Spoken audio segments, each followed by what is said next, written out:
answers to the questions are decent and noteworthy. Happy viewing. So, Corey, welcome to the show. Thank you.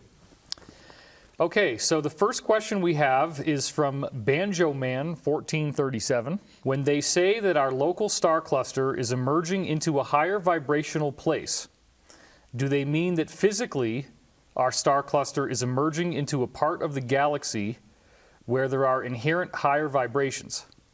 Or do they mean that we are ascending from third and fourth densities to fifth and sixth, which would be more of a holographic approach to the sense of place and location? That was quite a loaded question, but what I have discussed is, yes, from the center of the galaxy, there are constantly a whole array of rays, different types of energies that are constantly ebbing and flowing from the center of the galaxy that are buffeting the Earth and the solar system. The conventional science says the center of the galaxy is a black hole, but then you can't see it. They say, oh, it's hiding behind that giant star cluster in the middle. Right, but as we know, the galaxy is a giant torsion field. Right. And it has pretty much like an ecliptic plane with part of the field like a north and south, different fields turning in different directions. Counter-rotating. And well, now, I did document in the source field book that there are actually two types of stars in the galaxy and that they do counter-rotate. There's one type that's going clockwise and the other type's going counterclockwise. And science acknowledges that, but then they never explain why that's happening or what that is. So that validates what you're saying. It's not like this is something you can only hear about in the space program. Right. A lot of this information's out there on the internet. Yeah. And we're rotating around inside this giant torsion field, our solar system and local star cluster, as they mentioned. And we're entering in different areas, a different part of our galaxy and we have been since at least the 1930s, that have clouds of high density, high energetic particles. And when we're getting deeper and deeper into these bands of giant nebula type clouds of high energy particles, and as our star's field interacts with those energies, it's bringing those energies into the star through its torsion field, energy field. And that energy feeds out through the planet's feedback through the cosmic web effect that we've discussed. Right. So I hope that somewhat answers the question. Now, you also said in the interview that you did with In5D, Greg Prescott, that the people in the space program had gone out and sampled that cloud. They have. So could you tell us that story? Because that has never been put on this show, and I was blown away when you said that. Like, right. wow. They, for a long time, had been flying interstellar vessels out to do telemetry on these clouds that the larger, more energetic ones that we're heading toward. And in doing so, they learned a lot about the spectrums of them, the information about them, and they had some incidents of the craft people having bad things happening to the people. I'm not exactly sure what all happened to them. So they flew into the cloud? I think the field of the cloud, them just being close enough to the cloud. They weren't shielded like we would be on Earth and in our solar system with the protective fields we have around us. I do want to point out that NASA has openly acknowledged that we're moving into something they call local fluff. Yes. Which is cloudy. Right. So they've acknowledged it, but they don't ever say that it's going to do anything. And we've been moving into small ribbons of it since at least the 30s. Right. So these so people get into the energy fields and then they have behavioral problems, or there's behavioral and psychotic problems. Really? Right.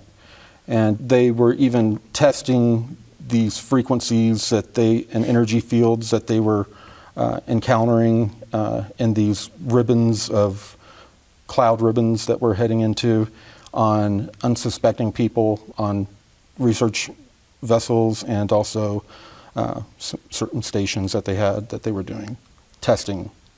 They would tell people they were doing one thing while secretly, unbeknownst to them, exposing them to the energy. Very unethical stuff. Oh yeah. So you had said in the radio show that people would be zapped with this. They'd create a semblance of the energy, the simulacra of it in the lab, right, and zap people in the lab. Yeah, create people. And what happened to those people? It would mostly depend on it varied on the person's, the polarity of the person, what kind of a person they were. If they were one of the soldier psychotic types, they would have a psychotic breakdown. If they had underlying mental illness problems, they would become pronounced. To address the rest of Banjo Man's question here, why does everybody want to skip over fourth density and jump right to 5? We're in third now. You don't get to hopscotch 2 at a time. What do you think? Why do people say 5D all the time? I don't know. What do you think is going on there? How do we know how it works, to be honest? I mean, so did you hear terms like fourth, fifth density in the space program? Yes. You did? Yeah. Okay. And we could be transitional right now. We could be third, fourth density right now. Or, there's a lot of it depends on belief systems and that kind of a thing. When you start talking about what density we're going into, how it's going to happen, when it comes down to it, we really don't know. We're just going to have to ride the ride and see what happens. So the core of the question was, is this sort of a holographic thing that doesn't matter where you're positioned, or is it position dependent? And you're saying that based on everything that you heard, it is position dependent. We are moving into a physical location of fluffy energy clouds. That is what is occurring locally with us right now. Okay, cool. The next one that we have is from Dumitru, D-U-M-I-T-R-U. How will we know when these high energy waves are hitting the planet? Well, like I said, they've been hitting the solar system since at least the 30s. Right. So they're hitting now. They've been hitting, and they come in sort of waves or patches.